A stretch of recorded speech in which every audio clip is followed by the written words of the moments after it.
Olis tog'li joylarda oilaviy shifokorlik punktlarining barpo etilishi, ichimlik suvi tortilishi ana shu hududda yashovchi insonlar uchun ayni muddao bo'lmoqda.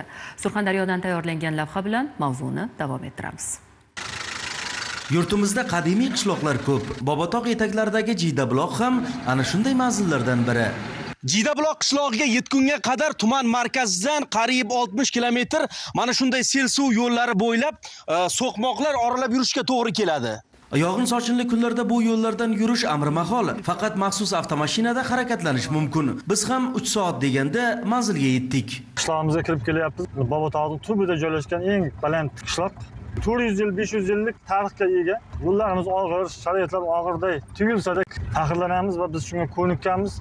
Jiydabuloqda 370 nafarga yaqin aholi istiqomat qiladi. 60 dan ortiq xo'jalik bor. Odamlar chorvachilik va lalmi yerlarga dehqonchilik qilish orqali kun kechiradi.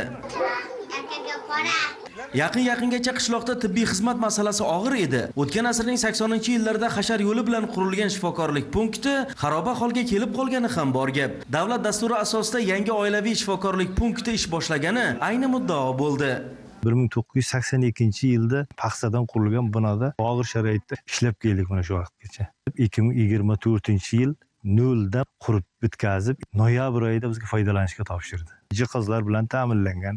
Jiydabuloqliklarni bir necha yuz yillar suv masalasi qiynab kelgani haqiqat. Saxovatpesha inson Jamshid Xudoynazarovning homiyligida 4000 metr quvur yotqizilgani asriy orzular ro'yobi bo'ldi.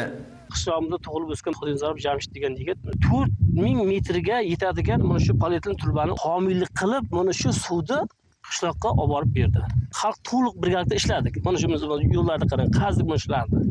Hozirda chashma suvi qishloq yuqorisigacha keltirilgan. Ob-hayot farovonligimizni ta'minlashda zamin yaratadi, deydi mahalla faoli. Suv qishlog'imizga kirib keldi. Endi tarqatib chiqamiz.